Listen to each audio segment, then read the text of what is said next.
Assalamu alaikum wa rahmatullahi wa barakatuh. Hello everyone and welcome to the weekly political agenda. Tonight we will discuss Prince Naif, a life full of achievement. It was with deep sadness and grief that the custodian of the two holy mosques, King Abdullah bin Abdul Aziz, announced the death of Crown Prince Naif bin Abdul Aziz Al Saud, the Deputy Prime Minister and the Minister of Interior. Losing one of its pillars, the kingdom mourns the man who took the fight to Al-Qaeda, a champion of peace and stability. Born in 1934 in Taif, the prince received his early education in religion, modern culture and diplomacy at the royal court. He also benefited from the vision of his father, King Abdul Aziz, who was known for his political acumen and unparalleled statesmanship. The prince's hobbies included swimming, horse riding and hunting. He was also deeply interested in reading books on history, poetry and politics. As the Minister of Interior, Prince Naif was noted for his commendable fight against terrorism, which resulted in stamping out the extremist menace from Saudi Arabia for good. He could stand up high in front of the terrorism wave that hit not only the country but the whole world. His outstanding administrative, social and charitable services had brought him recognition and admiration worldwide. The pragmatic Crown Prince's death was a loss to the whole world that expresses the pain and sadness caused by his death. We pray to the Almighty Allah to bless his soul and reward him for his services to his religion and homeland. The viewers, allow me to introduce my guests here in the studio. I want to welcome Dr. Ibrahim Nahas, Professor of Political Science at King Saud University, and Mr. Mohammed Al-Ghamdi, Media Consultant and a Political Observer. Thank you all for joining me. Before we go on to the reports, first of all, Prince Naif was born in Taif and he was appointed as the Deputy Governor of Riyadh Region, Dr. Ibrahim, Deputy Governor of Riyadh Region at the age of 18. Yes. As a political science, a professor of political science, what does that mean, an age of 18 years old, being appointed in a very tough situation, especially those days? We remember in 1952, yes.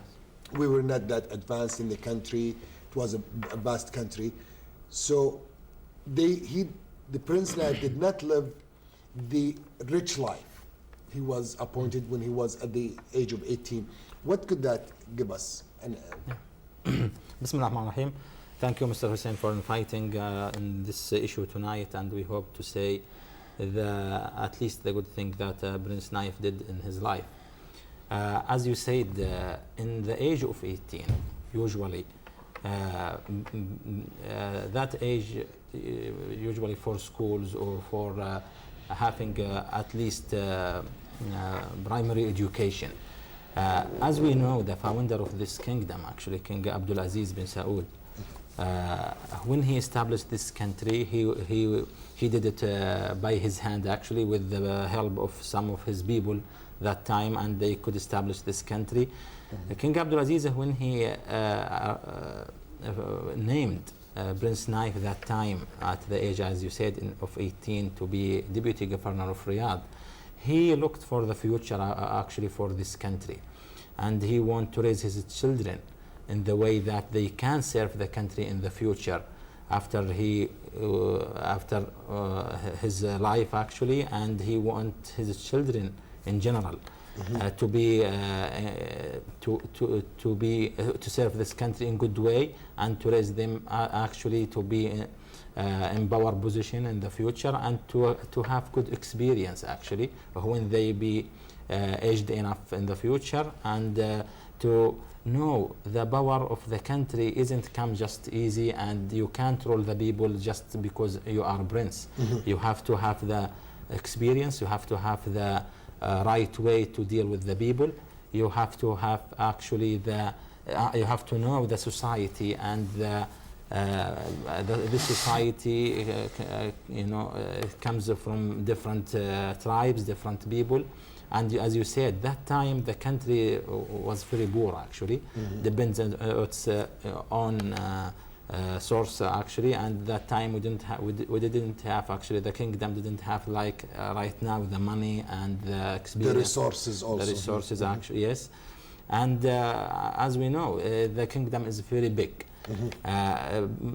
Naming actually Prince Naif since that time, on one side, as we said, he wants the King Abdulaziz wanted his children to raise in one way, and the other way. I believe the founder was very smart that time to see who from his children actually can be who has the vision and who can be absolutely responsible in the future. Absolutely, and any father actually can see in his his children, can differentiate between his sons and their abilities. Absolutely.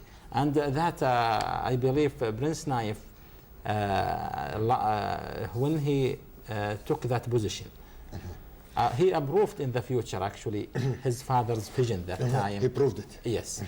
Before then, Mr. Al-Ghamdi, now the late King Abdulaziz was concerned of the education of his sons, and we know what is called Ma'had al-Anjal, or the Institute of the Princes, or the sons of King Abdulaziz and lately King Saud. He was concerned to educate them, and the main first was the religion, the Holy Quran, the Sunnah of the Prophet, and then more the sciences that they need. Why was it the concern of King Abdulaziz to educate his sons under his supervision inside the palace? Is it to make sure that he wants his sons to really be educated and to follow up with the teachers? We know he was following up with the teachers themselves, or the scholars who were teaching his kids when they were young, and plus even Mr. Uthman al-Saleh, the manager of Riyadh schools, or the Institute of Al-Asima. He was concerned, and the visits from the kings, we know King Fahd was visiting, but I want to go why King Abdulaziz was concerned of the education of his kids at early age, especially the older ones. Well, Hussein, let me at the outset express my deepest sorrow over the death of Crown Prince Naif bin Abdulaziz, and also condole the custodian of the two holy mosques, and condole the sons and daughters of the deceased Prince Naif, and the royal family, and the Saudi people, and also Channel 2, and you, Hussein, and you, Dr. Ibrahim. I know how highly we all think of Prince Naif. And I also enjoyed Dr. Ibrahim's interview in Al-Ikhbariya yesterday, and all the aspects, good aspects about the prince that Dr. Ibrahim mentioned. And I like your first question, Hussein, about the late King Abdulaziz, the founder of the kingdom, and how he raised his children in that era of lack of systematic education and so forth. The late King Abdulaziz was the founder of a country in the making. In the 30s and 40s and 50s. It was a country that was actually existing, and as an entity, and as a system of laws, as ministries, as schools, as a system of laws, and so forth. King Abdulaziz needed his sons to be near him, and needed them to shoulder responsibilities at the highest level. From the you remember what the then Prince Faisal bin Abdulaziz was doing, traveling to the south and controlling all these vast areas. And he was the deputy king in Al-Hijaz also. It was unbelievable. I'll just add to what Dr. Ibrahim said. The King Abdulaziz senior sons needed to become statesmen, not just technocrats who would go to a university and would hold a job and would accumulate knowledge over a period of 20 years and become successful technocrats. They needed to have vision. They needed to be statesmen, and they became statesmen. They became people of vision and of an ability to rule and to understand the people and to understand the challenges. Look at the late King Faisal, the late King Saud before him, the late King Khalid, and the late King Fahd. They are visionary people. Absolutely. The late Prince Sultan was a visionary more than a technocrat. Was a man of state, was always close to the kings and always giving these fantastic vision. The Crown Prince, the late Prince Naif, he was a visionary in every aspect of his work. Also because of his, and this man worked when he was 18. Yeah, absolutely. The age of 18 now, even to members of the royal family, is the age of going to college after high school, and probably doing 4 years and then another 2 or 3 years for graduate work, and then they will later shoulder responsibilities. Life in Saudi Arabia, when Prince Naif was young and Prince Faisal and Prince Fahd and Prince Abdullah were young, it was a very challenging in a kingdom that is making itself a nation, and I think it produced visionary statesmen more than technocrats. Absolutely. And that is why we are not very surprised when we have a visionary like Prince Naif, not just a technocrat. And I think we will shed more light, Hussein, on this. What distinguishes a visionary statesman from a mere technocrat. Okay, Dr. Hiyam Al-Kilani, let's go now for the first report. And well, are we ready? Okay, let's go for the first report about the late Prince Naif bin Abdulaziz, our beloved Crown Prince, and we'll come back for further discussions with my guests here in the studio. As soon as the embassy opened its doors Monday, visitors started streaming in to be with the Saudi ambassador and his colleagues and express their condolences. Adel Al-Jubair, the kingdom's well-respected ambassador here, says Prince Naif made a big contribution to his country. Mr. Ambassador, what was your reaction to the news of the death of Prince Naif? Very deep sorrow and shock. His Royal Highness Prince Naif bin Abdulaziz is one of the pillars of the Saudi state. He has played a very important role over many decades in the development of Saudi Arabia, and most recently he has been instrumental in enhancing the security services of the kingdom and in protecting the Saudi people from the evils of terrorism. His legacy also includes improving services for citizens, whether that involves the many different departments associated with the Ministry of Interior. He has also had philanthropic efforts, and he has been also keen on helping those less fortunate in the kingdom as well as outside of the Kingdom of Saudi Arabia. He will be missed. He was one of the pillars of the Saudi state, and I believe that not only do the Saudi people mourn his loss, but the Arab and Muslim people also. The United States is one of the kingdom's most important allies. William Burns, the #2 at the U.S. Department of State, says Prince Naif did much to strengthen the ties between the two countries. Well, we reacted with deep regret. We've had enormous respect and admiration over the years for the many contributions that Crown Prince Naif made to the security and stability of Saudi Arabia, to the region, as well as to the relationship between our two countries. He set a very powerful example of security, of fighting terrorism and violent extremism, and certainly is a vivid reminder of what we have to gain by working together. But at this sad moment, we convey our condolences to His Majesty King Abdullah, to the royal family, and to the people of Saudi Arabia. Mourners came from a large number of countries, especially the many Muslim nations with friendly relations with the kingdom. I'd like to express my heartfelt condolences and sincere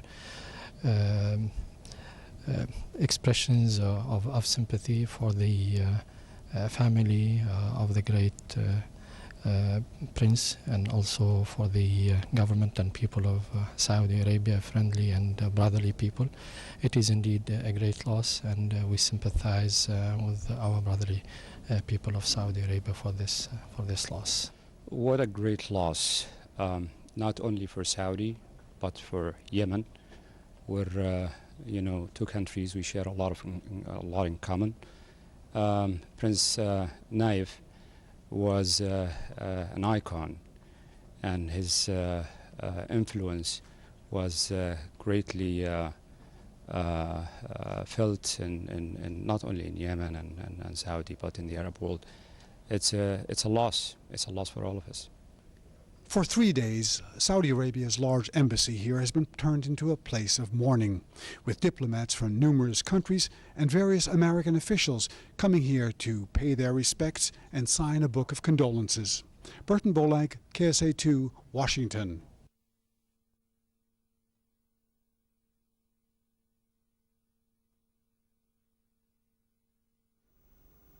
Thank you, Burton, for this report from Washington, D.C. And I was speaking with Mr. Mohammed Al-Ghamdi. Dr. Ibrahim Nahas, Doctor, also the king's hobbies, or he was taught swimming, horse riding, and hunting. He was also deeply interested in reading books in history, poetry, and politics. Let's speak about his life. Now, we know Umar ibn al-Khattab, the governor of the whole Islamic nation, said, teach your kids how to swim, how to horse ride, and how to hunt, or to use the rifles.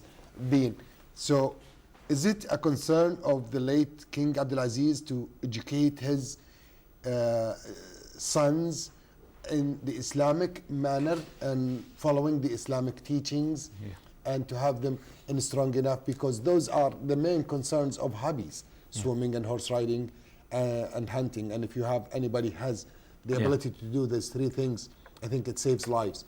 Why was the concern to teach the young princes in this regard? Yeah, absolutely. It's related to the talks that we talked about it, and related to Mr. Muhammad when he said about education, actually. King Abdulaziz, actually, as we said, he wanted to raise his children to be tough enough and to know about their country in the future, as especially this country has the two holy mosques, actually, and that need really leaders in the future. And raising Prince Naif as other King Abdulaziz's children, actually, either kings they came later, or princes as the pillars of this country. Prince Naif, one of them, raising them first, as you said, in the Islamic education, because this our society, and it's Islamic society first, and then in Arabic, actually, culture, Arabic poetry, yes, history. It gives you gives the knowledge. Yes, and then it comes other things that related to the same thing, as you said. It's related to the this history, actually, Islamic history, Islamic Arabic history. As you said, that it looks like hobbies, but it's related really to raise a man to be a tough man in the future, a very smart man in the future, very well known in the society, actually, because we know this society comes from deep culture, and that deep culture, and to become a positive figure in the society. Absolutely. And you can't become as you said a figure in the society unless you know everything in the Islamic history and practice it, and Arabic history and practice it in reality. And that really we find it in all King Abdulaziz's children, and Naif one of them, actually, Prince Naif one of them, and he did it very well. And we will come to this in the coming moments. Mr. Al-Ghamdi, do you think is it different to raise a leader, a future leader, than a normal person? Is there any differences? The difference actually is in the traits that, for instance, the late King Abdulaziz would focus on, or even any grandfather of ours, Dr. Ibrahim, here in the Kingdom of Saudi Arabia, and probably anywhere in the world, but especially in the Arab world. A formal school can easily offer very shallow education, but schools of this level of worrying about grand of concerns, character traits like courage, like sports and Islamic values, it actually produces courageous individuals. It produces individuals with a great religious judgment, a great sense of religion. Late King Abdulaziz made sure that all his sons have to pray, and he used to punish them for prayer. Could you elaborate? I would like to elaborate on that. Please. When you And look, what does it at mean? the senior princes, the sons of the late King Abdulaziz, they all have this very strong religious sense of judgment. Exactly. When you look at even the very work of Is it the way because they were raised this I think time? it is the way they were raised, and this is not very strange to many Saudi families. Exactly. Either. We are an Islamic our society, families, but our families.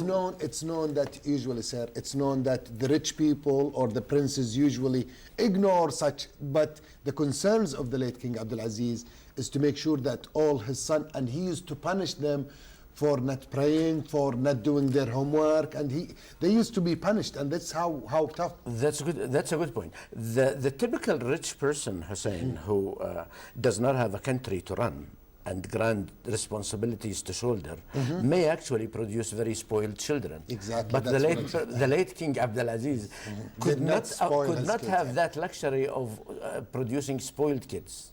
You have kids who became ministers at the age of 18. Yes. Running a country that is in the making. Yes. With these Islamic traits and the traditional Arab traits of honor, of courage, of Islamic values, of religious sense of judgment, you produce people like Prince Naif. Even as late as the past 10 years, the very program of combating terrorism by Prince Naif was based on his shrewd religious sense.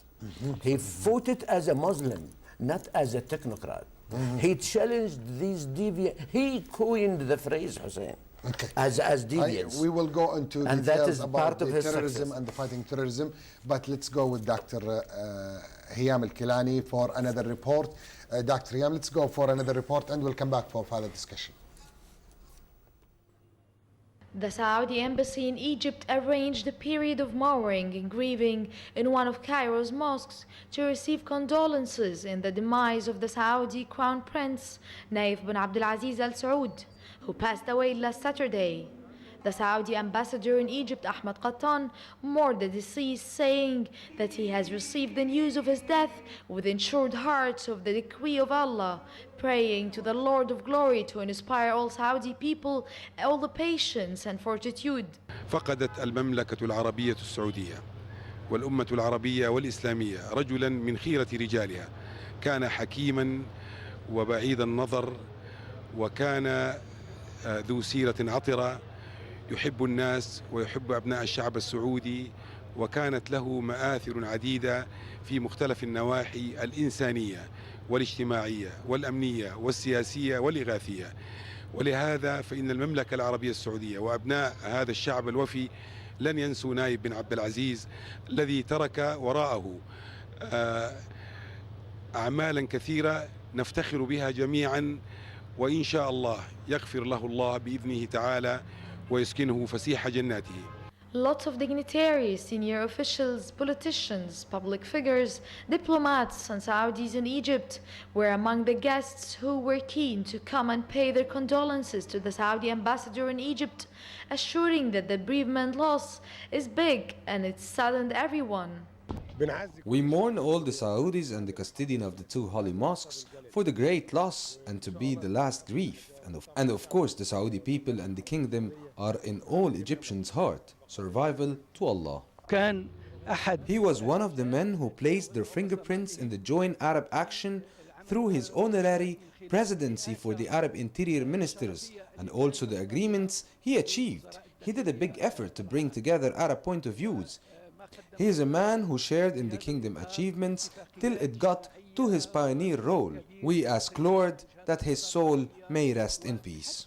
Earlier afternoon prayers, funeral prayers in absentia were offered and led by the Grand Mufti of Egypt, Dr. Ali Jامعة, and attended by the Saudi ambassador in Egypt, Ahmed Qattan, and the Egyptian Minister of Religious Endowments, Dr. Muhammad Al-Qusi, and a number of diplomats. All attendees here are grieved to the death of the Crown Prince Naif, saying it has deprived all Muslim world of a very tall, resolute and firm leader. He was always one step ahead of Islam enemies. It's a shock to almost everyone. May Allah rest his soul in peace and give strength to Saudi people to bear this tragic loss. For KSA2, this is Ghayda Sayah reporting from Cairo.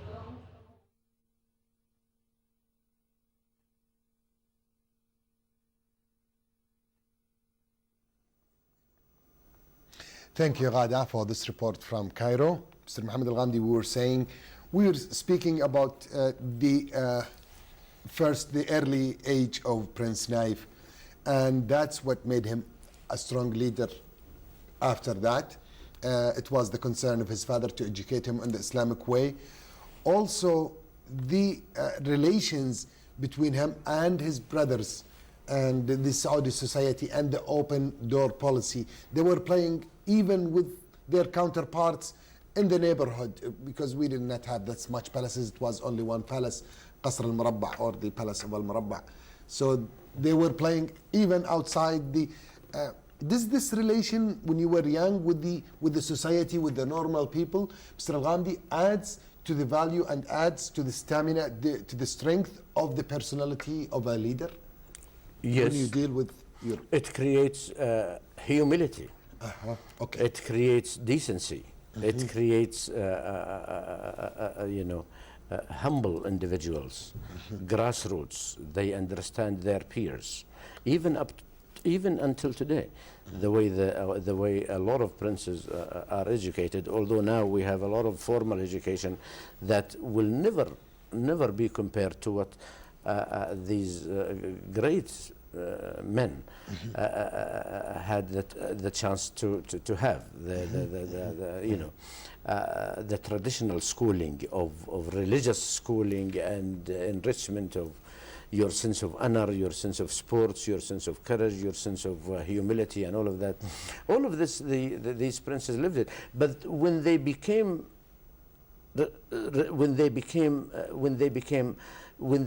senior officials in the states, they also were very close to the people. And when you are close to the people, there is no gap. You are operating with the people on a daily basis, and you always refer not to your formal education, you refer to your religious teachings. Dr. Ibrahim, also the same question. Does this relation between the leadership and the citizens, the way he taught them and he raised them, the late King Abdulaziz being the father of this nation, did you think he was concerned to raise them in this style so they have a relationship with their own people, that they are going to govern them in the future? And does this make a sensible relationship between the leader and the regular citizen? Absolutely. If you separate your children from the society, how can they understand the people, the way of thinking of the people actually, and they will not be accepted from the people in the future. The good thing in the royal family of Saudi Arabia actually, and this from the founder till now, they don't put their children behind the scene and close the door and nobody see them or nobody talk with them or nobody deal with them. The opposite way is happening actually. Is the right way. Yeah, which is the good way actually. And right now when we see in the same thing. So there is them on the toughness of how to be a tough person in the future rather being as smooth and spoiled as Mr. Gandhi has. Absolutely. And people will not accept them in the future, and they will not understand actually the society, the building of the society, and how this shows the simplicity of the royal family. The simplicity also. And really that is them as many children in the society actually, many family in the society, and they touch together, to deal together with the other people and understand them, and the people understand the way of thinking of these people, and that make them in the future actually have the far way of thinking and really think about the vision, the visionary. And they become in the future visionary actually, and think about their develop of the society, their develop of the people, and that would make them right now when we see actually the king or Prince Naif or any other princes, the pillar of the family actually, very well with the people actually, and they meet the people open door at the King State. We'll speak always. about the open door policy in a few minutes. The viewers, let's go to the third report in tonight's episode, and we'll come back for further discussion. One of the most prominent men of the Kingdom of Saudi Arabia has passed away. Crown Prince, Deputy Prime Minister and Minister of Interior, Prince Naif bin Abdulaziz Al Saud, may God have mercy on him. With his departure, the kingdom have lost a great cornerstone pillars of its development and evolution, and a commander of its leaders, who is known with his givings, his devotion, and his dedication in all the official positions he has held in the kingdom. Everybody is so upset, and everybody feels the losing a very, very dedicated, very loyal leader who had done so much for the country, who had built so many security institutions and had been able to qualify all those who are working in the institutions.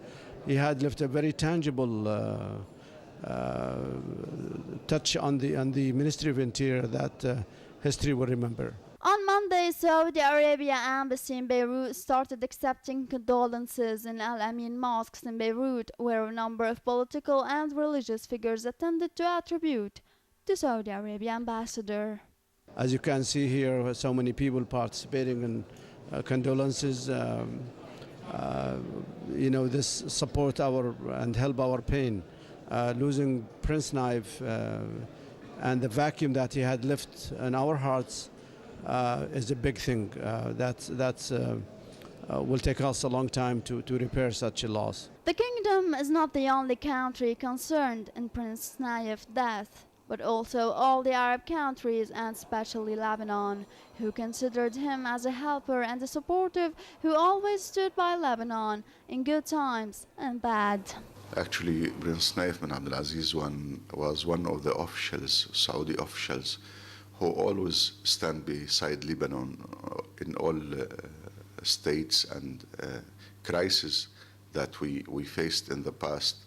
He was always beside us as Lebanese people and as a government, and he was convinced too much of the importance of Lebanon and the Lebanese people and Lebanon to be stable and to be developed. Several Lebanese politicians has expressed their sorry for the departure of Prince Naif bin Abdulaziz and praised his role. Among these statements, the Lebanese loss is large with the absence of Saudi Arabia Crown Prince, especially since a lot of things in Lebanon are bearing his mark. Definitely there is a great loss to the Lebanese people and to all Arabs, because Prince Naif was a prominent figure and one of the key decision makers in the Kingdom of Saudi Arabia. He was the historical Minister of Interior in the kingdom, and also he was the senior Minister of Interior for the whole Arab world and for the whole ministers of interiors. Other politicians' statements expressed the Lebanese sadness by this considerable loss and the absence of a man who loved our country and contributed to support the Lebanese institutions, where he has expended helping hand for the Lebanese people in the most difficult conditions. Various positions expressed King Naif bin Abdulaziz's death, and the consensus is one. The Arab and the Islamic nation has lost a man who was known with his courageous leadership and his promotion for Arab causes. We all ask God to enter him his vast paradise. For KSA2, this is Luna Fredi, Beirut, Lebanon.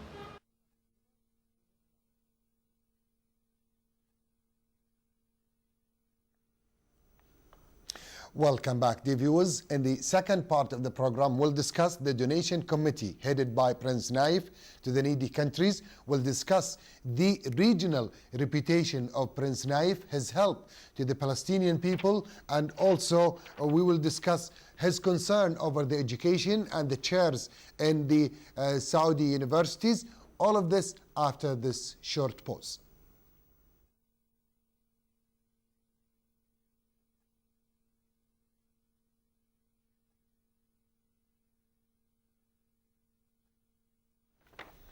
Welcome back to Political Agenda, dear viewers. The late beloved Crown Prince Naif bin Abdulaziz, his concern were in education of the Saudi people, and also in the charity, in the donation.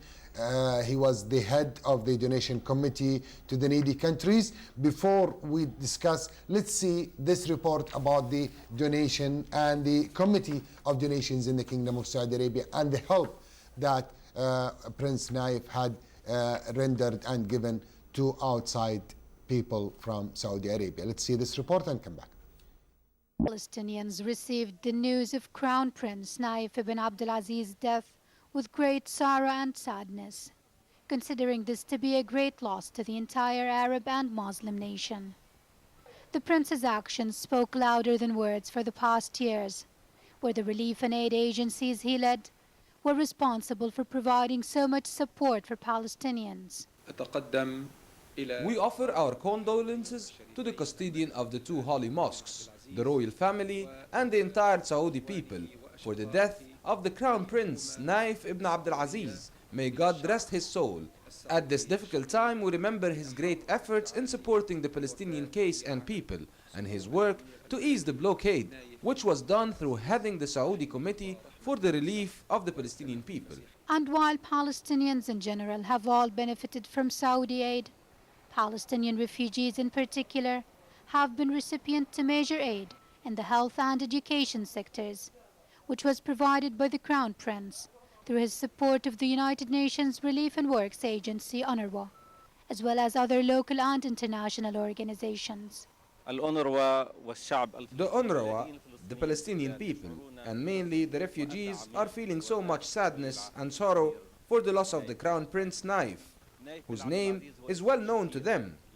He was the head of the Saudi Committee for the relief of the Palestinian people, which provided so much for Palestinians. He had a great role in Gaza Strip and was involved in building new neighborhoods for those who lost their homes and providing health and education services to them. In light of the most difficult situations that prevailed in Gaza Strip, Prince Naif ibn Abdulaziz was there sending assistance to our people, in addition to his strong position in support of the Palestinian case. Prince Naif passed away, but his memory will remain through the great support he provided to our people. Prince Naif's charity work has had a great impact on the lives of millions of Palestinians. His memory will go on throughout the many lives he helped to build. Prince Naif's work will remain witness to his great charities, and his memory will be cherished by Palestinians everywhere. For KSA 2, this is Mahal Banda, Gaza, Palestine.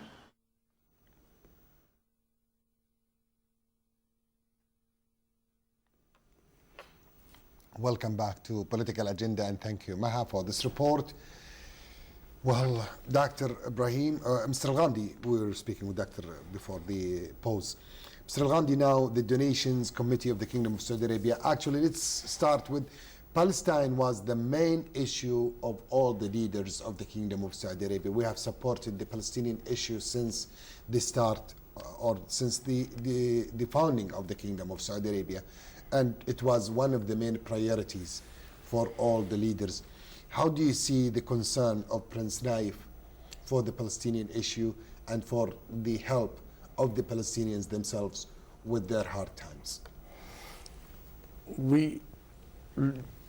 Saudis grew up, since the inception of the kingdom, grew up in a nation of philanthropy and charity, a nation that holds a special significance to the Muslim world, and also a nation that was poor and then God blessed it with bounty and wealth at later in later times.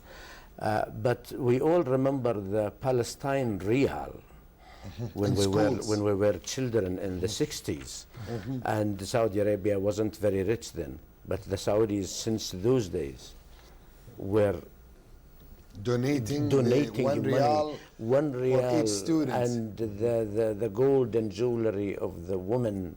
I used to watch them when they had charity campaigns in our villages throughout the kingdom. And if a woman did not have a real or 2 reals, she would give her golden ring and everything, and the men would give even their clothes. But not only to Palestine, but to other countries, to Somalia, to every Bosnia cause. Herzegovina, to Pakistan many Absolutely, times. to every cause, and you can even name Katrina, where Saudi Arabia have sent $500 million for the Katrina. You can name it, and I will sum it up. Please. And I know Dr. Ibrahim will say a lot about this. But Saudi Arabia comes second to the United States in giving from its gross national product. The entire revenues of the kingdom, yearly revenues of Saudi Arabia gives 5% of it to charity. Only the United States of America But comes first. America comes second. America comes second. Comes second with the gross natural, gross income. Probably. Yes. Probably. But they are making more money, but Saudi Arabia is bigger in percentage. Probably. We pay more. They give 3.5%. And that, thank you for correcting me, and I always read it. Sometimes it fluctuates. No, the money amount is the second. Okay. But comparing it to your income, Saudi Arabia is first. Excellent point. And the money amount is second. It is second only to the United States. Yes. And I mean, this clearly classifies the kingdom as a kingdom of philanthropy and charity. And these senior princes like Prince Naif grew up in this tradition of giving. And you can name it. Prince Naif chaired a lot of charity campaigns for Gaza, stricken by Israeli raids and so forth, and for the West Bank, and for the Lebanese in the aftermath of the civil war, and for Pakistan, and for Somalia, and for Bosnia, and for even countries that are away from the Islamic borders, when natural disasters strike, even in the United States and other places. We take pride in the fact that our country, we as a society, are educated towards charity. And of course, the Ministry of the Interior plays a very important role in controlling the charities, in making sure it is channeled to the needy, and it is not to the right channels. It is not and especially misplaced, this was done after like it was at one point misplaced. And charity, even in America and Europe, can be misplaced. Much of it can go to the wrong hands. And I think that Prince Naif really monitored it very well. And now it is going to the right people, and it will continue. And Prince Naif will be remembered, probably not by us, but by those who receive his charities and the charities of the Saudi government. We in Saudi Arabia don't know. Let's go with our director with this report, and we'll come back to discuss further with Dr. Ibrahim Nahas. Let's see this report. The sudden passing away of Prince Naif, the most senior and most conservative member of the royal family in Saudi Arabia. Here at the Embassy of Saudi Arabia in London, we will see arriving today many dignitaries and ambassadors from around the world to pay their respects and condolences. The late Crown Prince and former Interior Minister Prince Naif had developed a challenging security infrastructure that not only led Saudi Arabia's terrorism fight, but also locked up some political activists. Known for his courage and dedication to the security of his country, Prince Naif had been Saudi Arabia's most powerful prince. He was a strong leader who put down attacks by Al-Qaeda and backed the religious police in the Sunni Muslim kingdom, the world's largest oil producer. His funeral took place on Sunday after sunset prayers in the holy city of Mecca. As widely expected, Prince Salman has been appointed the new Crown Prince of Saudi Arabia, becoming the next in line to 88-year-old King Abdullah's throne. Prince Salman, 76, is the current defence minister and has been governor of the capital Riyadh for many decades. He will stay on as defence minister and also becomes deputy prime minister. Today, the Embassy of Saudi Arabia in London opened its doors to dignitaries and ambassadors from around the world to pay their condolences at the loss of such a strong personality. I believe this is a great and big loss, really, not only for Saudi people, but also for all the Arab world and all the Muslim world. Everybody knows, really, the efforts and the missions that is really done by His Royal Highness Prince Naif bin Abdul Aziz. May Allah bless his soul and shower him with mercy. his efforts in the meaning of the security, his effort about the education of security on the Arab world, not only in Saudi Arabia. Well, just on behalf of London Central Mosque and Islamic Cultural Centre, and on behalf of all the Muslims in London and United Kingdom, we'd like to convey our condolences on this very sad occasion. Well, first of all, I would like to show the deepest sorrow and condolence to the people of Kingdom of Saudi Arabia. Coincidentally, I was on a business trip to Saudi Arabia at the time when I heard that very sad news. I just came back from the Middle East yesterday, but I was in Saudi Arabia on Friday and Saturday last week. So that was a kind of very sudden, sad coincidence.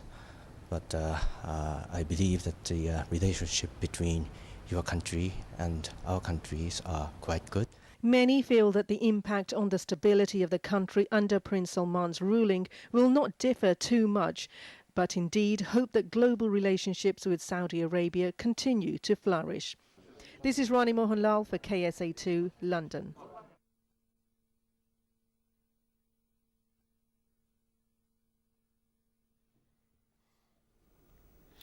Welcome back. We're still with Political Agenda, and we're speaking of the achievements of the late beloved Crown Prince of Saudi Arabia, Prince Naif bin Abdulaziz Al Saud, who passed away last Saturday at the age of 79 years old. Spent it all in the service of Muslim and Islam, not only in Saudi Arabia, not only in the Arab world, but in the whole entire world.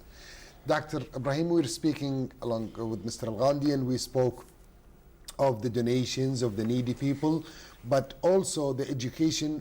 Prince Naif, we spoke about his education in the early years of his life, but then when he was appointed in 1954, he was appointed when Prince Sultan was changed to the Minister of Agriculture. He was appointed as the Governor of Riyadh until he was appointed then when late King Fahd held the Ministry of Interior as the Deputy Minister of Interior, then State Minister for Interior, and then the Minister of Interior in 1975. Since 38 years, the development of the Ministry of Interior have shown many developments, especially the King Fahd Security College was one of his achievements. Prince Naif University for Security Sciences also, which is the Arab League, but all paid by Saudi Arabia. How do you see his concerns of the education of now his employees, of the Saudi officers, of the Saudi, yes, or the employees of the Ministry of Interior? Yes, as you said, since he held this position actually as an Minister of Interior, first the Kingdom of Saudi Arabia is very big, and then that time actually the population of Saudi Arabia isn't that big, and then the money that the country had that time isn't that much. So these are many challenges actually he faced that time. How to develop your security force actually in all departments under the Ministry of Interior, and then how to really save the society from many challenges that face from inside and outside. It is that led him actually to start with education, educate his people in the ministry. Then you will have good society. And scholarships to outside? Absolutely, yeah. Start from inside, and then because his way of thinking is very moderate actually, and that led him to build his ministry actually in a good way for the future. And that, as you said in the beginning, the visionary he had actually very far from that time. Educate the police actually, for example, in one way, or the traffic force actually, or the border force, or different departments. And he looked for the very advanced society like the United States or the Western of Europe. Those countries very advanced in this way of education, and he sent many people actually to study abroad. And in the same time, he, as you said, the College of King Fahad for the security actually, and then Prince Naif University for Arab for Security Sciences. Yes, and he combined these issues actually. First, keep the society very safe, and then educate the people in the same time to be in good way of thinking. And this very difficult actually to educate policemen to deal with the society and make the society accept them actually, and this very challenging, and he did it in good way actually, and spend a lot of money in education for the ministry, for the interior ministry, the people work for it, and we have the right now. And we see, the way of people dealing with the, population right now, very acceptable from both sides. The police accept the people, and the people accept the police, like in one hand in this society. Mr. Al-Ghandi also, his concern was not only the education. Now, Prince Naif Arab University for Security Sciences, it's an Arab league. So he was not only concerned of the internal society, the local society of Saudi Arabia, but the Arab. He was also the head of the Arab Council Ministers, the Arab Council of Interior Ministers. He is the honorary president forever because it was the only body that have worked all through the years in the Arab League probably. And also his concerns was not only the education of the police officers and the workers of the ministry, but also he was concerned of their medications, where he opened the Interior Ministry Hospital, or the local forces hospital, قوى الأمن الداخلي, the hospital of the local forces. He also established the housings. We have a housing of the Ministry of Interior in each part of the kingdom. Why? We are the only, probably one of the only Arab countries that provide housing for the security officers and for the security personnel. Why his concerns is to house and to make sure they are healthy, and it's the only Ministry of Interior in the whole world we know that it has own medical facilities. It's a military hospital usually, but Interior Security Hospital, it's only found in Saudi Arabia. Is this his concerns of the health of his people too? What you're asking me a good question, and you are also giving a lot of information that I will just try to put into perspective by adding the medical and housing facilities of the National Guard and adding the logistical, medical and housing facilities of the Saudi army under the directives of these great statesmen, the sons of the late King Abdulaziz bin Abdul Rahman. In every country, let's look around in the neighborhood of the Arab world, interior ministers or other ministers for that matter are basically technocrats. At their best, they are technocrats. They are not father figures. They are not visionaries, and they are not statesmen. The situation of Saudi Arabia is different. I'm sure. Prince Naif is a visionary pillar of the house of government in Saudi Arabia. His other brothers are like him. What do you expect him to produce? He's not going to be just a technocrat. He's going to add vision to the practice of the interior ministry. And it was not just an act of courtesy on the part of the Arab interior ministers to give him this permanent honorary position of being the chairman of that council. Actually, every interior ministry in the Arab world learned so much from the Saudi experience of running an interior ministry. Did you know that before the world has not even produced an anti-terror treaty in certain blocks of the world, except what Prince Naif was able to do in Tunisia, having the Arab interior minister signed to an anti-terror treaty in Tunisia. The vision of Prince Naif as an interior ministry translates into research. The Naif Arab University for Security Research is basically a place where the experience of the Saudi Interior Ministry as well as other ministries in the Arab world are taught. Frankly speaking, that's what it is. Universities. Every aspect of the work of Prince Naif as a Minister of the Interior can have a dimension of research to it. Let us look at the Institute of Research, Dr. Ibrahim, the Institute of Hajj Research. A cumulative experience. We'll speak about it in a few minutes. The viewers, let's go with our director for one of the reports coming from in the international world, and we'll continue the program with my guests here in the studio. Prince Naif was a much-loved man in Saudi Arabia and among Saudis living or working abroad. One of those who knew him well from earlier times was Dr. Osama bin Abdul Majid Shobokshi, the kingdom's ambassador to Berlin. Well, the reaction of everybody who knows His Royal Highness Prince Naif bin Abdul Aziz is very sad. Stunningly depressed are we here to know that a wise man, a gentleman, a man of honor, a man of freedom, a man who did his best to the well of his country, just died like that so quickly. We were not believing what we heard. But of course we are faithful people and we believe in God, and therefore we have to accept his decision to take Prince Naif bin Abdul Aziz rahimahullah.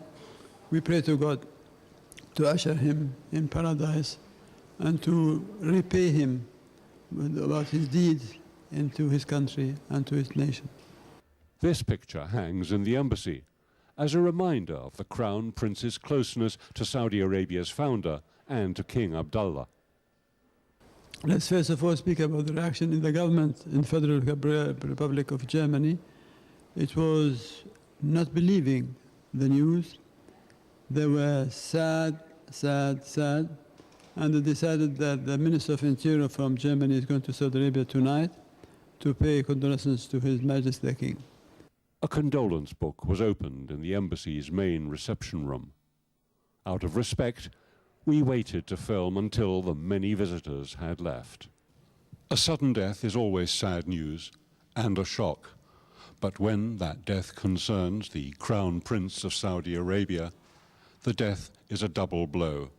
Here are just some of the many tributes that other embassies and ambassadors have been making for the death of Crown Prince Naif, who died on Saturday. But work in an embassy has to continue. This is Peter Bild for KSA2, Berlin.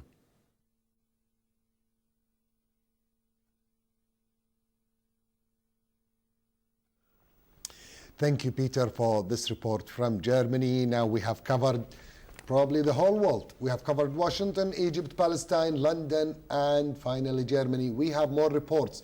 After this short pause, we'll discuss the most important files that Prince Naif has held: anti-terrorism, fighting terrorism, and keeping Saudi Arabia safe. Also, we will speak of his presidency over the Higher Hajj Committee. All of this after this short pause with our director, Hiyam Al-Kilani.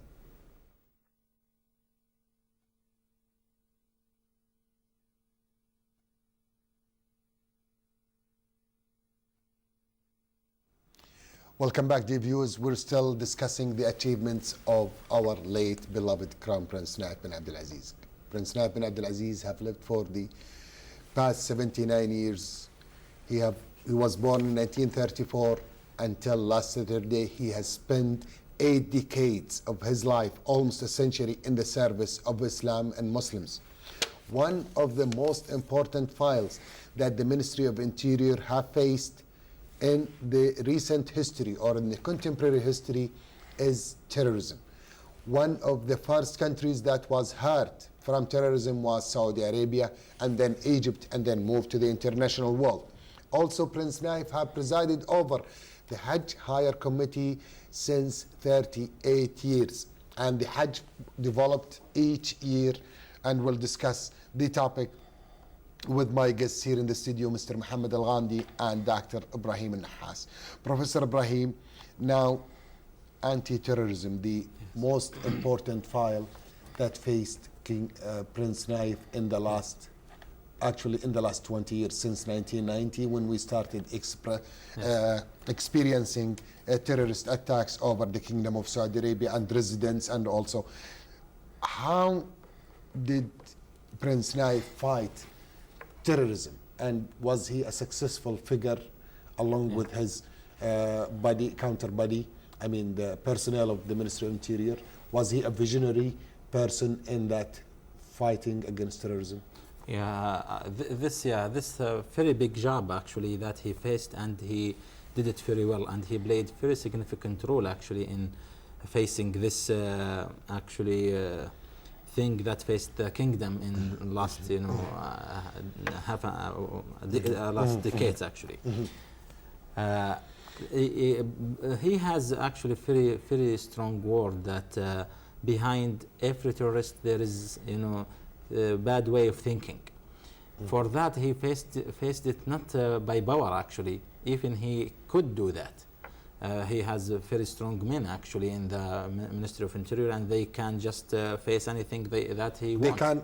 They can go to the security solution, but he only did not go for security solutions. He didn't just face it in that way. He just he know that he must face the intellectual way and the ideological way that raised this way of terrorist actually, and that he want to tackle it in the education, to tackle it in the way of thinking, and to see what the people really want and what lead the people or the young people actually, or the youth, do this way of terrorist. For that he actually in the Ministry of Interior appointed, or the Department of Intellectual Security, and he did it in this way first. And then, as you said it before the report actually, and in education and university, that some chairs face this way of thinking, way of tackling terrorism. In the Ministry of Interior actually, he put this department, and to see the people why do they practice terrorism. And are you referring to برنامج المناصحة? No. The consultative program, or the anti-crime prevention?